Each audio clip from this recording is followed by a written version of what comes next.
Hello, everyone. Welcome back to the Arcade Football Podcast, where I am joined by two people who baffle people. By saying so, I've noticed, David Newman, that you get the comments on the shorts where people don't like your opinions, and That's right. it confuses me because Matt Downey's right there.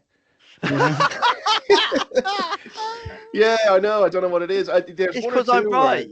It's because I'm yeah, right. how many burner I've, accounts have you got, Matt? yeah, Yeah. just having a go at me from a side out from a different account. Like, yeah, it's funny. Exactly. Well, Yeah. well, they say good any publicity. Any publicity is good publicity. So I'll take it. I don't really mind. It's I've a tough skin. So yeah, like It as long as you works get for some Talk Sport, you know. Um, Yeah. Any traction so is good. no Stuart Irvine tonight. He is currently away this week, so just the three of us. And actually, it's a quiet week. We were just saying this before we started recording. There's not a whole lot going on. It's that awkward summer period that actually, I don't know about you guys with potentially other sports, but for me, I'm like, yeah, football kind of takes a little bit of a back seat at this time of the year, and I'm focused more on a cricket or a Formula One or anything like that. And Getting out it, playing golf. That's me. Mm. All the way. you're such an old man, right? I am. I am an old Yeah. man. Thank you. My It is. hairline justifies that too. Do we still say hairline when you don't have any? Well, it starts here. Right, Yeah, your hairline cool. just That moved it way. down, like to down to this It side of your went face. down, Like, not up. Yeah, that's it. Jealous about that one. But But yeah, it's an awkward period. Obviously, Club World Cup's happening, but it's not a whole lot to speak about. Obviously, South American teams are smashing everyone at the minute, but that's about it. There is a conversation about the Bellinghams with the Club World Cup. Obviously, Job's playing for Dortmund, and I have a question. Actually, I was thinking about this. Go on. How do you think at the is it the World Cup next year? I believe I want to say World Cup yeah, next year. in Do you North think in America. Thomas Tuchel's England team we're going to see? You've heard of the double pivot, but we're going to go double Bellingham. I'd be very surprised if the young Um, Bellingham finds his way anywhere near the England squad. To be honest, like, I don't if know. he I don't know. if he does make it, he won't.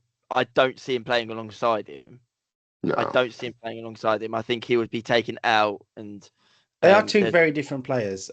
Job's more of a Declan Rice style player, is what I'd say.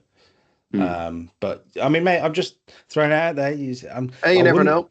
I wouldn't be that surprised if Job Bellingham has a good year at Dortmund and he yeah. gets in. Because you know what I mean, it's Thomas Tuchel in particular isn't going to be one of these managers that's like, oh, but he's not playing in the Premier League.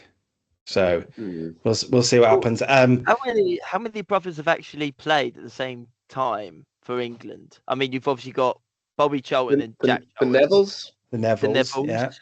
I think the Nevilles are the last one. It's got to be in it. That's probably the only two, to be honest. Yeah, like I Yeah. mean, the chance of happening is so slim anyway. So What about for other I mean, at nations some like point we might recently? Did the Pogbas play together for France in any recent major tournament? They probably played youth level, I'd imagine. Yeah. But I don't Yeah. think Paul Pogba's brother, whatever his name is, was good enough for the France team. Off the Club World Cup, have you guys kind of tuned into any of the matches or seen any highlights or anything like that? Only the Chelsea games I have. I'll be honest, I did get What's my the hopes quality up. like? And I do think the quality is there. Like I'll be honest. I was very naive in my standpoint on it. I do sit there and think, oh, all teams outside of Europe, they're going to be pushovers in a way. I will admit that. I'm going to sit here and say that. But I think it was Flamengo who we played the other day. They were actually really good. Yes, Chelsea weren't quite up to the stand, but they were actually really good the whole game. Obviously, Botafogo turned PSG over as well. The thing for me, and this I actually think it was a valid point I did here, is that yes, it's the Club World Cup, and yes, it's happened just after a long season, but we're actually the only continent in the world that is not taking this competition seriously. The only one. Yeah, I would Why? say that's. Oh, right. Yeah, I see what you mean. No, I Yeah. agree. I would say that's probably why the South American results are happening, not taking anything away from the South American teams. But I mean, Yeah. PSG in particular, that's the one. I'm like, look, you're just not taking it as If seriously the as Champions possible League take winner it. is getting turned over by a team like that, that just tells you everything you Yeah. need to know about the And entire then, team. and Is then it obviously possible they go Chelsea captain lost to top- a bird. So Yeah. Were they in the top flight? Hey, no. Anyway, moving on. Anyway, moving But on. yeah, Uh, I don't think there's a whole lot else to talk about at the Club World Cup. We'll mention it when it gets towards the final stages. It's quite nice to see some of the new signings. It's kind of like a pre-season tournament in a way, more than anything. It's Yeah. cool to see Trent playing for Real Madrid. It's cool to see Delap at Chelsea and a couple of the City boys that they've signed. But yeah, I'm not too bothered either way. Let's go into some of those transfers though, shall we? We don't have Stuart with us, but we will mention Liverpool a tiny bit. I feel like we talked about Liverpool a lot recently, so only a tiny bit. Just to say that it looks like Milos Kerkez, the Bournemouth left back, will be on his way to Anfield. He's going to have a medical on Merseyside on Tuesday, so tomorrow when we are recording this. So he might have even gone through by the time the podcast comes out. What do we think in terms of Kerkez, and more than what he's going to do for Liverpool, because we spoke about Liverpool a lot recently? What do you think this means for Bournemouth? Because Kerkez gone. The centre back went to Real Madrid as well. That team that had done so well is suddenly being dismantled. Kepa was only on loan as well. Oh, yeah. That's another one they've not to secure. Mm. So yeah, it's No, go ahead, Matt. I think that they've got a very good manager still. I think that Areola is still going to have the quality to get the best out of his players. He sort of does remind me of Thomas Frank in a way. He works the players to the bone to get the best out of them. The biggest concern for me is if they will lose a player like Kluivert or Semenyo. Like for me, if they lost one of those, then we're talking like, right, how are they going to fill in that sort of position? Because Kerkez, he sort of did come out of nowhere in a way, and now our big clubs are after him. So you never know. They might have someone that might be able to fill in there, not do as good of a job, but do a half decent job in a way. I've got to say, it's amazing business from the Bournemouth backroom 50 million, stuff. was it? 50 million for Kerkez? So it's around about 40 million, they reckon. Right. I mean, I'm going to have a look, but they signed him for cheap bucks, right? Huge. Just a season ago, he's only played a season, and it's money ball, isn't it? Sorry, he's played 2 seasons. Take it back. Played 2 seasons, but they signed him for. I mean, it says an undisclosed fee. It probably was at max maybe 15 mil, something like that, and they're turning over a profit. And the same with is it Heisen, the centre back, to get 50 million after a year's from him. It's really good business. I do wonder. And the only 6 months, the last 6 months was really when he played really well before moving to Real Madrid. So he wasn't even brilliant for a full season. And I just wonder if some of this is Bournemouth not quite making a European spot, a Conference League spot, for example, and now the Hounds are sniffing around, if that makes sense. I mean, you mentioned Semenyo. Antoine Semenyo is a really interesting player, actually. He's sort of worked his way up, hasn't he, through the ranks, through the Football League. Bristol City, he was amazing for Bristol City for a while. And all of a sudden, he's someone that people are talking about as a top player. And I think to myself, I feel like he's been around forever. Do you know what I mean? Yeah, but he's not. He's only 25. When was it he moved to Bournemouth? He's been there Semenyo or about 2023 he signed from Bristol City. But I mean, he had a couple of years at Bristol City. He had a really good loan spell at Newport. Went to Sunderland on loan as well. People forget that. So he's a really interesting player. Plays for Ghana internationally as well. But he's someone I think there's a lot of conversation around. I know United have been looking at him, and I think a few other teams have been looking. So it'll be a real shame if this Bournemouth project gets dismantled, but it's also a really great opportunity to test the scouting in a way, because we mentioned Brighton before. Brighton are the masters at this at the moment, where they are not working for this next season.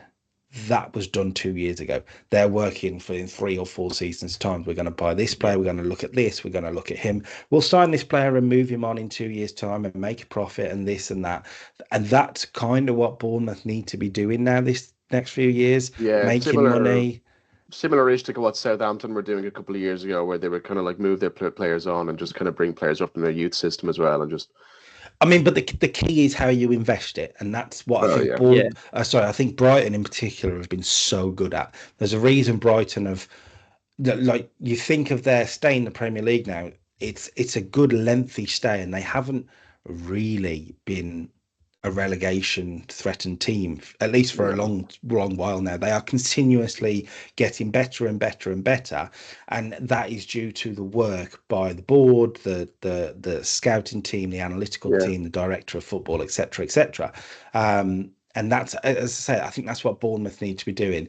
It'd be interesting to see how long Areola stays there as well, whether he's in for a long haul project or whether it's going to be another good year and maybe a bigger team come calling. But there are 3 or 4 teams in the same sort of area right now: the Brighton, the Bournemouth, the Palace, Brentford.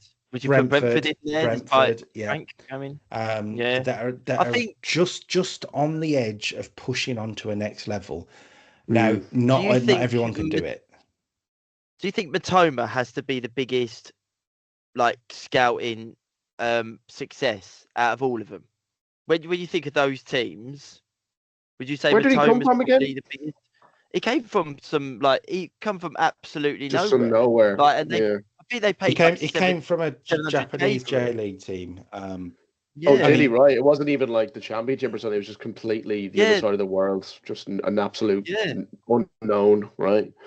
And I mean, like, yes and no with Matoma. I think obviously his injury hasn't helped. He was out for 3 or 4 or 5 months of a season, or last season, I want to say. And he I don't think he was at his best last year, I'd say. But I think it kind of depends, and this is going to sound bonkers for saying, Brighton fans are going to hate me saying this.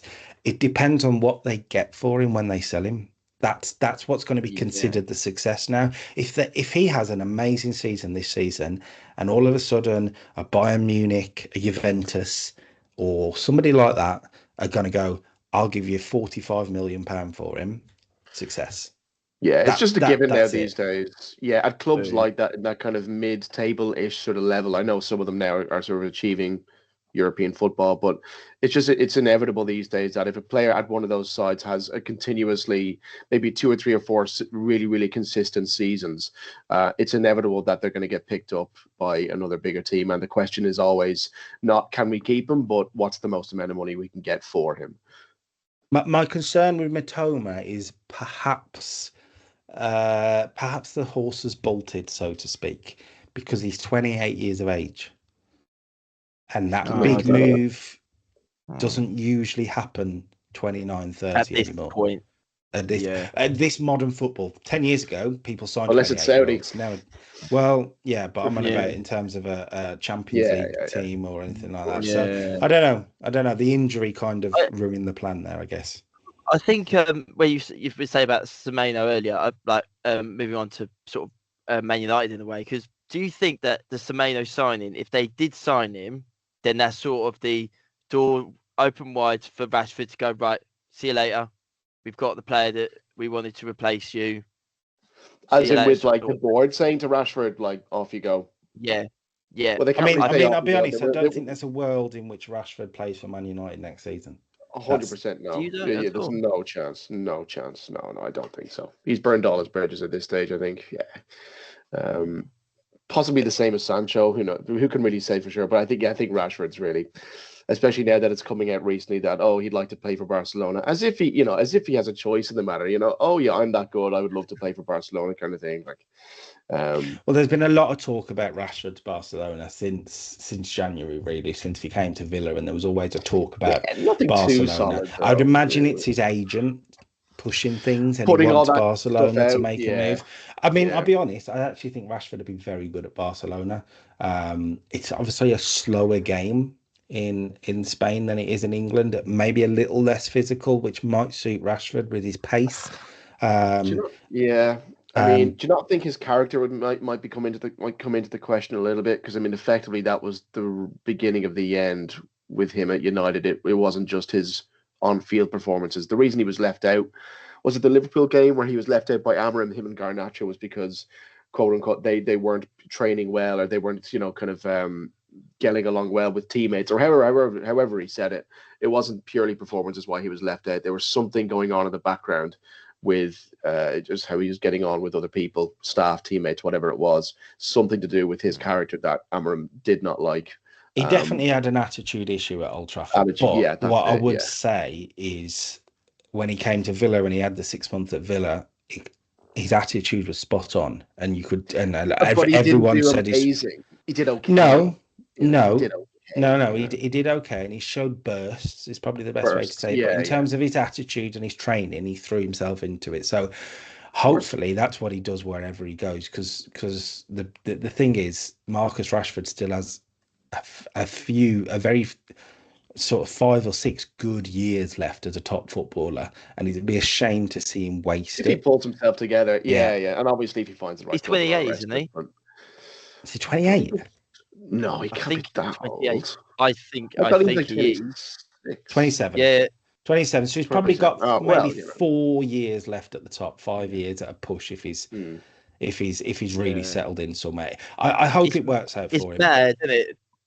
It's mad to think that I remember when he came through, and it's like in our heads we're like, oh yeah, he's still young. No, not anymore.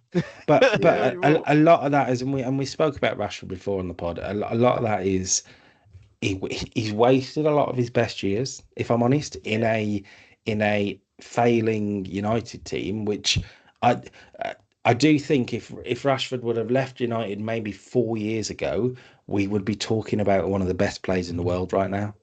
Yeah, possibly. But it's the constant changing of managers at the club, as well as that for the last 12 years, with managers not really knowing where his best position actually is. Obviously, didn't help as well. I think another player you can throw into that argument there, Carl, is also Paul Pogba, a player that I think if he was never went to Man United, he'd probably be talking about one of the best midfielders of the last 20 years.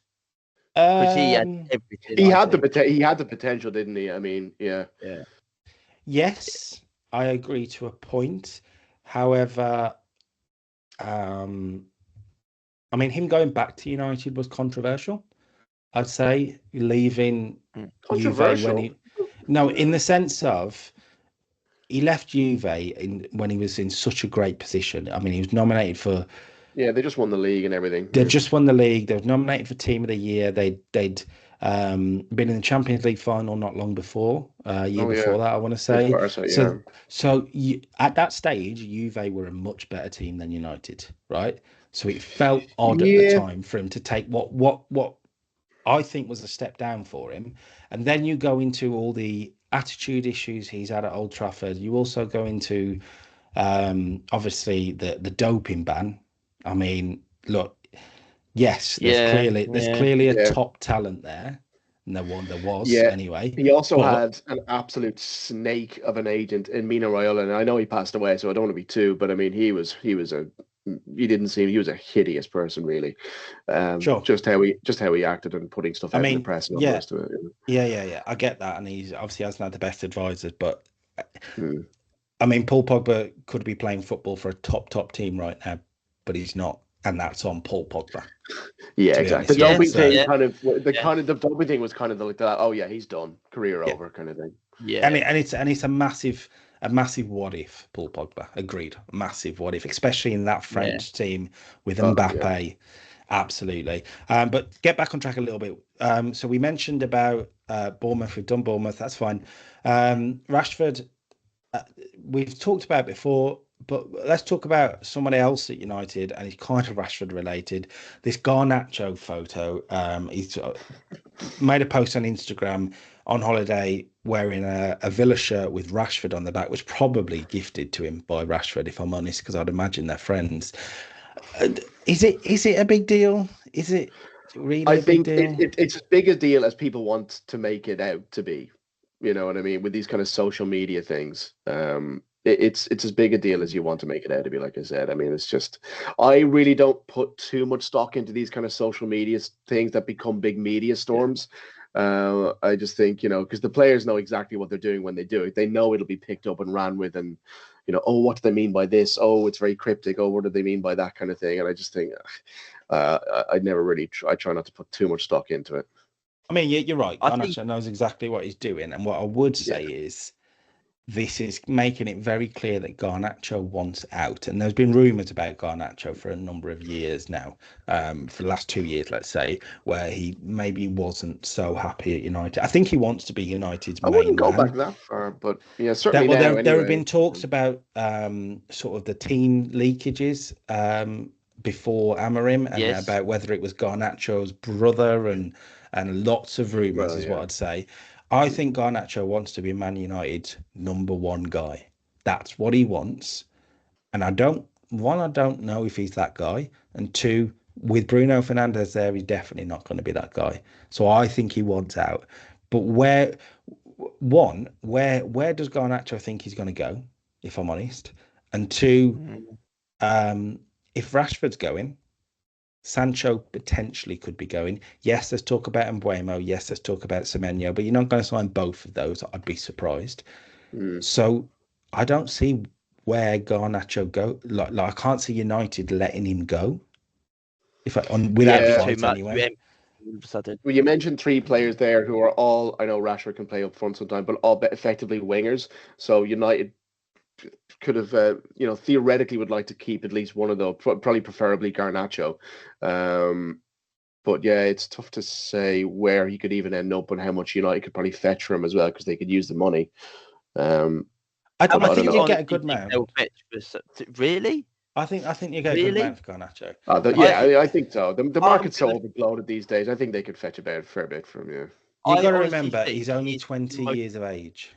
Yeah, he's got youth on his side. But is there enough there to show you that he is he could go? He's not top tier. He's a very good, very talented player, but he's not United's number one type player. He's not that. I think the club has made him look like a big player because it's Man United. Well, he stood out, hasn't he? In a very average side, he's probably looked better than possibly he deserved to be thought of, perhaps. I mean, he clearly has talent and he clearly has goals in him, and he's not useless by any means. But again, in such a bad performing United season, not just last season, but in the last couple of seasons as well under Ten Hag, he maybe has been made out to look a lot better than what possibly he would look like in maybe like a City team or a Liverpool team or something like that. I remember when we was linked with him for Chelsea, and I was like, please no, I don't want him. Like no, like that straight away. Don't want him.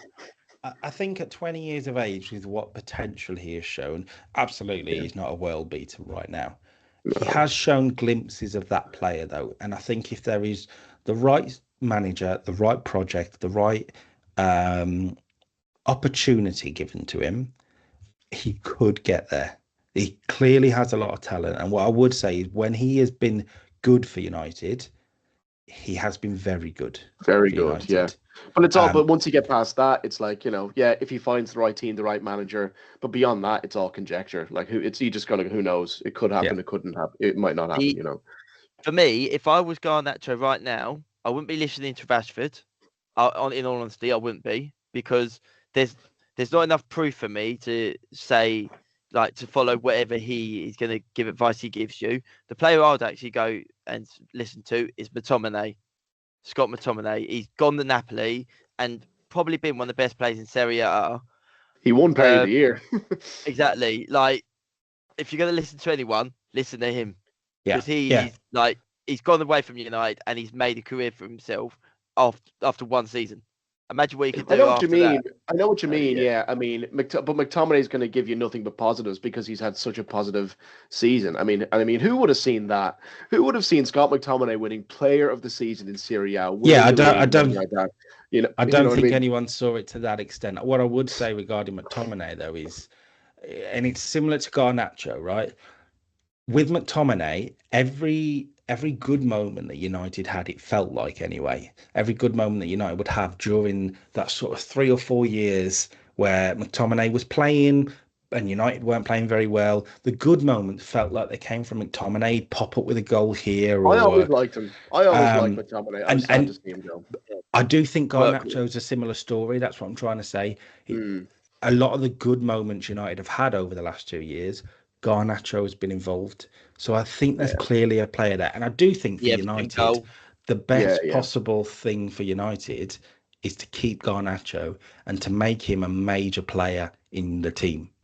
Yeah, Because I'm happy. Yeah. I'd be happy to keep him, to be honest. Again, just with their shortage of wingers and playmakers in the team, especially if all three of those players were to leave, I'd be more than happy to keep Garnacho. I mean, because, we're again, he talking puts that about potential of youth and everything. we're talking about Semenyo and we're talking And Mbuemo, but are they much better than Garnacho Mm. on his When they day? go to that top club, are they going to be able to Yeah, you know what I exactly. mean? show it again? And then you add in Garnacho's 20 years of age, so he's only Yeah. going to get better. Mhm. To me, it would be a mistake, one, for him to leave, and two, for United club. to sell Yeah, him. And that's I rare agree, for me yeah. to say, because usually at this stage with United, it's look, fire sale, go, absolutely, yeah. play Yeah, football for I someone agree. else. They I can't agree. do that. I think it would be a mistake. Yeah, Sancho and Rashford. I think they can just cut losses and just kind of see us. But I think keeping Garnacho would be the best course of action.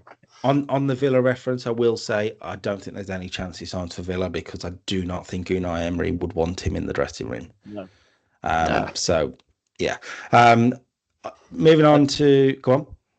There is actually one player I did want to mention while I've just remembered it. Mudryk. Obviously, it's now been confirmed that the doping, it was all positive. Like he's now going to be banned for 4 years.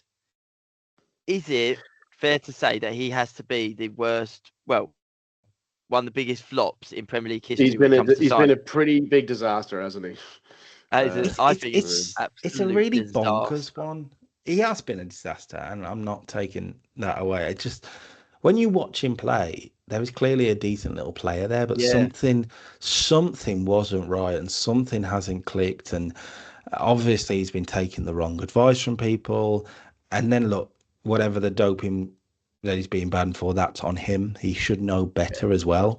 Did any of you watch his debut when he played against Liverpool? Does anyone? I remember watching it, and it looked insane. It was like, oh god, this guy is actually going to blow defenders away. And then after that, he was like, this different player come along, and it was like you never saw that again. Do you think there's like any when players get caught with this doping thing, right? Do you think there's any sort of element where the player might be in some way, like in terms of like, are they knowingly taking a substance that is, an illegal substance to take, and if they get caught with it in their system, then that's that they're going to get banned for life or for a significant period of time? Or is somebody telling them, look, take this substance, it's got this and this in it, but they don't tell them it's got this in it, and then they take it unknowingly, and then they get caught with their pants down and they go, oh well, I didn't know it. I wonder how many times it's kind of, whether that's the case, how many cases is that the case in, if that makes sense, I mean, it's telling that it wasn't a usual Chelsea game or a usual Chelsea part of the season, let's say. He'd just come back from international duty. So clearly, whatever he'd done on international duty. So yes, maybe he took something he didn't know. I don't know. We don't know the details. We'll never know. Yeah. But what I would say is, in a cynical point of view, he would deny it, even if he'd have done it. So it's his career on the line. Yeah. It's really weird symbolism and parallelism now, because 20 years ago, Chelsea were talking about an Eastern European winger getting a massive doping ban, who could have been one of the best players in the world, and then threw his career away in a lot of ways. Yes, he recovered it to an extent, but was never the same player. Really odd how it's come back round and the same thing has happened again. It must be quite flashbacky, Matt. That's an idiot. I think it would. No, all serious. That's not even taking the mick. Obviously, look, Mewtwo, there is major similarities to this. It's just really odd. He was the first player I thought of. Yeah, he was the first player I thought of. I always, when I look back, the time I remember him for was Fiorentina. After his time at Chelsea, of course, that was. But yeah, it does remind me of that. I think the biggest shame is that, like, you've literally thrown it all away. And in my eyes, as Chelsea Football Club, I would sit there and go, I'm sorry. But, like, I don't know if you're allowed to do this, but I would sit there and go, I'm sorry, we're tearing up your contract. You are allowed to do it because Juventus did it to Paul Pogba. I think we should. 4 years he can't play for, and he has broken a rule, which means we can't use him. Means he's not justifying those wages. Do you think Chelsea? Do you think the board of Chelsea are secretly delighted that he's done something that allows them to just take the contract and go, "Oh my God, thank God, we don't have to worry about that anymore"? I'm hoping they do it. If they don't, I honestly think you're seriously wasting money here. Like you could put that towards a much. I mean, it should be said in a way. We are talking as if it will be this way. Obviously, I believe he's appealing it, and look, there's obviously going to be some legal jargon. Yeah. So look, let's see how it goes. But yeah, I mean, there's talk about him taking a new Chelsea deal with a huge pay cut, and that might be the way around it. There will be certain things in his contract that will be, you breach this, we can cancel it. Whether this is one, I don't know. There has to be, Obviously, I remember Anelka having it at West Brom, where he did something that breached the contract, and they sacked him. He done a salute, did he? Wasn't there a salute he done? Something. All contracts would be like that. Not even football contracts. You know, anything. But anyway. But yeah, I think it'd be much more a bigger story if he had been any good for Chelsea whatsoever. You know, if he had been their best player for the last couple of years, and then all of a sudden, you know, oh my God, he's been caught with an illegal substance in his system. You know, but otherwise, he's been. It would explain why he. It would explain everything, but. Well, not really. Like, he's been taking a performance-enhancing drug, and he's bad. Get some stronger drugs, mate. Someone said it was like, hang on a minute. So he's worse than this without it, yeah. And I was like, oh God, that's me. Oh my God, he must be absolutely terrible then. Yeah. Myhaylo Mudryk joins the class of what could have been. That's for sure. A couple of other transfers to speak about. Leeds have signed a defender from Udinese, by the way, Slovenian defender Jaka Bijol, I think is how we say it. And we mentioned Leeds last week on the pod after they signed Nemecha. This is another transfer, 26-year-old centre-back, 5-year deal. Their business is interesting right now. Like they are signing players that could this centre-back could be brilliant for them. And I'm not taking that away. 63 appearances for Slovenia internationally. But they're making transfers that you don't see a promoted team make. It's probably the best way to say it. Would it be fair to say they're kind of sort of taking the leaf out of other club books? A bit like we were just saying there, Brighton, Brentford, Bournemouth. Yeah. I mean, that might be the thought here with Bijol, however you say it. Get a good year out of him and sell him on. That might be the thought process. Hard to say. Maybe. But yeah, interesting movement from Leeds. The other things then is regarding Arsenal. So it looks like Zubimendi's on his way. That seems to be confirmed more or less, and might be confirmed by the time this goes out. A really interesting player, Zubimendi. And I'm not saying at all this is the guy that makes things click now for Arsenal, but he is a damn good midfielder. And we talk about Vitinha at PSG and how good he's been for them this year. This is that type of player for Zubimendi to Arsenal. I think he has to be. He has to. Sorry, I think he has to be that kind of player for them, because I think this will be the defining season for Arteta. I think if they fail to win the league this season, then or a significant trophy, that could be that. So I think he needs to be the player for trophy? Champions League, Premier League. I don't think an FA Cup would. I think it has to be one of the big two. Yeah. I think an FA Cup would be enough, but yeah, maybe. Depending on league performances, if they finish fifth or something and they win the FA Cup, might be like, the league form is dipping, but The big one for me is how I look at the Zubimendi signing, and obviously it's been talked about even before the end of the season. And it looks like a good signing. The thing that I look at though when I see that signing is it someone that's actually needed though? Do they need him? Do they need? Is that what's missing? I say no. Yeah, no, but he is probably one. He's probably one bit of the puzzle. Like, he is going to be a better player than Thomas Partey was for them. But don't you think the big bit of the puzzle? They need a striker. They have to sign a striker. Signing Zubimendi is useless without signing someone who's going to put the chances away that he's going to make. I agree, 100%. But the fact is, as a number 6, he probably is in that conversation of the best in the world in his position. Do you know what I mean? And I think he is a step above Partey as well. And Partey's very prone to injury as well. So it's a step. And obviously, if they draw a Real Madrid or an Atletico Madrid, Zubimendi can actually play in Spain. So true that. Okay, fair enough. Mark Gay, he's the other one we want to talk about. A lot of talk about Liverpool or Arsenal. Liverpool have sold Gerard Kwanzaa for 34 million to Leverkusen in that's good. One of the most bonkers transfers of the summer, because I'm sorry, what? Gerald Kwanzaa, 34 million pound to a team that went unbeaten the year before. Really good business though.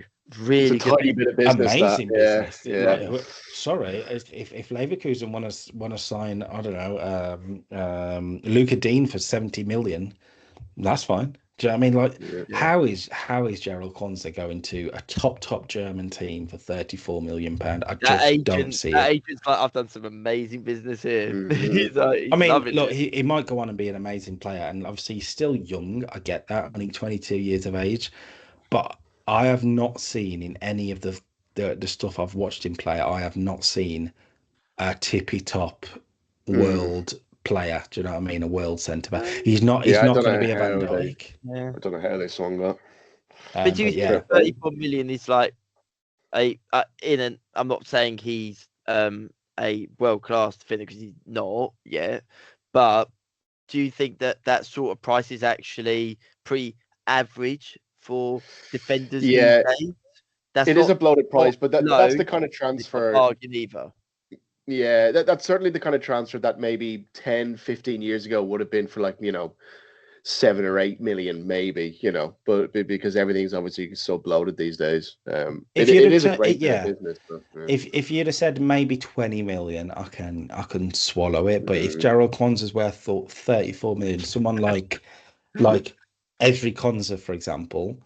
Yeah. Do you know what I mean? He's worth, if he's worth 34 million, 65 to 70. Van Dijk's worth half a million. I'm worth at least $1 million. I'm worth at least $1 million. And actually, it brings us into this conversation about Gahey, because if Kwanzaa's worth 34, Gahey's double that at least. Yeah. All jokes aside, he's double the player at the moment. Won the FA Cup. I actually think he's England's best centre back as well. Now. Arguably. Yeah, I'd agree with that. Yeah. I think that when you look at Gahey as well, he's such a mature centre back as well. He looks like someone that will go into a team and he's going to be a very good defender in that back line. Yeah, one of England's best players last summer as well. I actually think Gahey's more likely to go to Arsenal than Liverpool. And there's a couple of reasons for it. One, I do think he'll go this summer. I think the fact that he's got 1 year left on his deal means, look, you got to cash in on him. You're going to get money for him. You got to cash in, and he will probably go cheaper than he should because of that. That's fine. But if we're talking Liverpool or Arsenal, he's going to go to Arsenal to get more game time. Be hard to You replace sure? Saliba or Gabriel, though, right? I think he's more likely to get in over a Gabriel than he is at Liverpool. Do you reckon? But you got Van Dijk, and then you got, was it? Oh God, Konate. Konate, yeah. I think he'd be more likely to get ahead of Konate than he would be Saliba or Gabriel. Maybe they're such a bet. They're probably the best partnership in the league. Maybe. Do you reckon? To be fair, Van Dijk is the best centre back, but they're probably the best partnership. There isn't a whole lot in it, but either way, wherever he goes, he will not want to be sitting on the bench because no, of course not. No, he's in the peak of his career right now. Yeah. But the reason why I think I agree with David there as well is because obviously you got Saliba, then you got Gabriel, but then you go onto the bench, you got Kirill, who last season, let's be honest, did show really good qualities as a defender next to Saliba as well. So who is the one going to be dropped out of those three? Gabriel. Yeah, and it would probably be Gabriel, you'd say, out of any. At Liverpool, after Konate and Van Dijk, Joe Gomez who is your as well. centre back? Joe Gomez. Got Joe Gomez as well. Significant drop off in quality. I get your point. Right? I get your point, but I mean, yes, as a squad, but he wants to be in that too, no matter where he goes. And for me, he's more likely to get in over Gabriel than Konate, and that's the only thing I'm thinking. But look, I could be wrong, and I think for Gahey going to Liverpool's the call in terms of his career movement. He's going to a better team, more likely to win a Champions League, etc., etc. So be interested to see what happens. I will say, and we didn't want to talk about Liverpool too much, but if Liverpool sign Gahey as well, Liverpool are going to win this transfer window, hands down. They are making some big business, some great business. Yeah. Be a great move for Gahey as well. I agree that would be a better move than going to Arsenal. I think for the simple fact as well that Liverpool at the beginning of a project where Arsenal are sort of coming towards the end of one. So they might be it's good to get in there from the off. But what makes you say they're coming towards the end of a project? Well, I don't see. I mean, obviously, if Arsenal can win the league or Champions League next season, you never know. But I think a lot of people would agree. I certainly think that this is the make or break season for Arteta.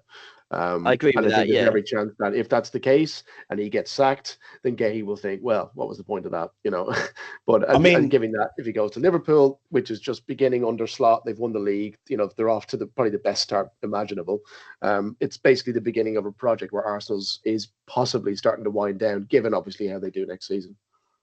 Yeah, I don't disagree with that, and I think a lot of pressure is going to be on Arteta this season. This is slightly off topic, but I will say, if Arteta fails this year, the Arsenal board need to have a real serious look at themselves as well, because Arteta has made his mistakes, not debating that, but he's probably one of the better options Arsenal have got at the moment and have had for a while, and he is trying to make this work without a recognised number 9.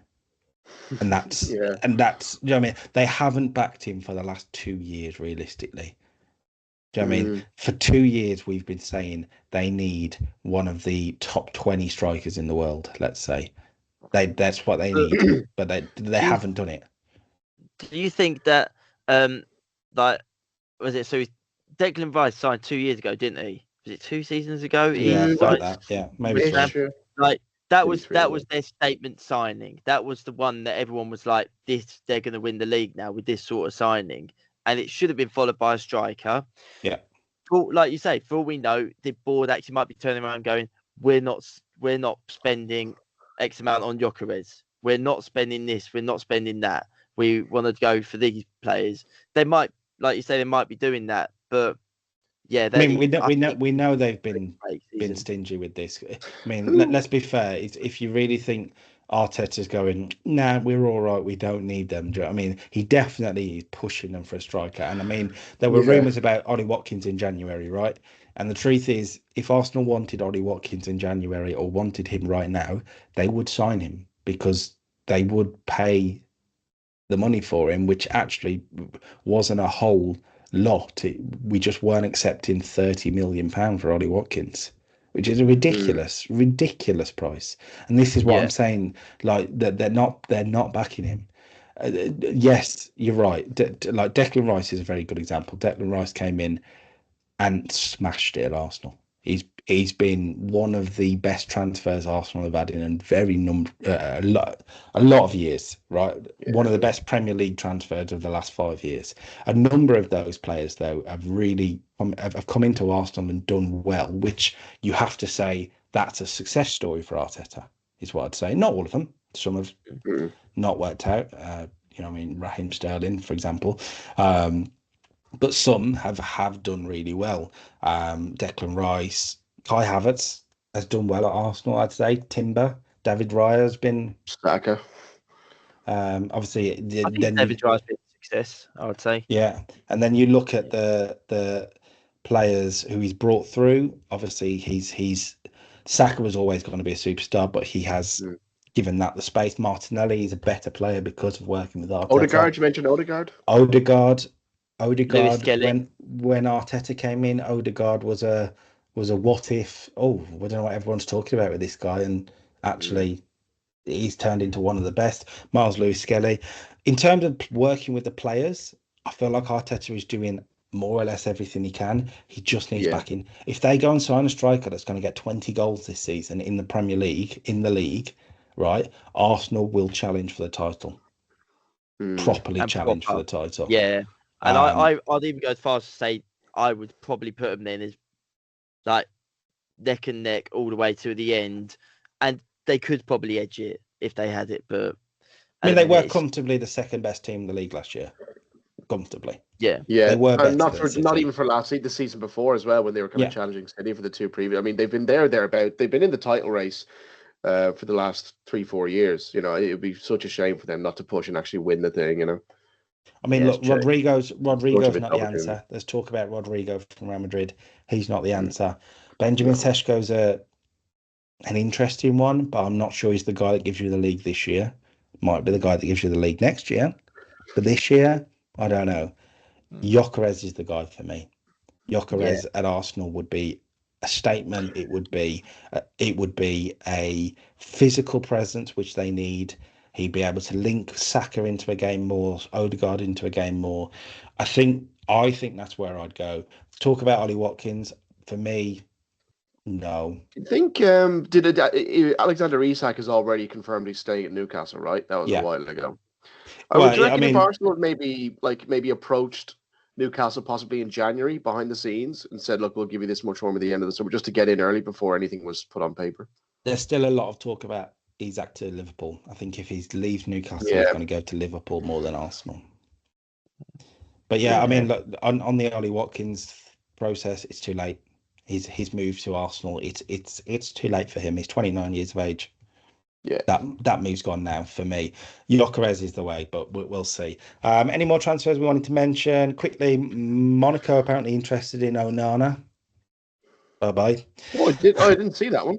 That's a new one today. But yeah, thank you very much, guys. It's been a good fun as usual. We'll be back. Yeah. Or a version of us will be back next week. No worries. All right. Bye, guys. Take care, everyone. All right. See you later.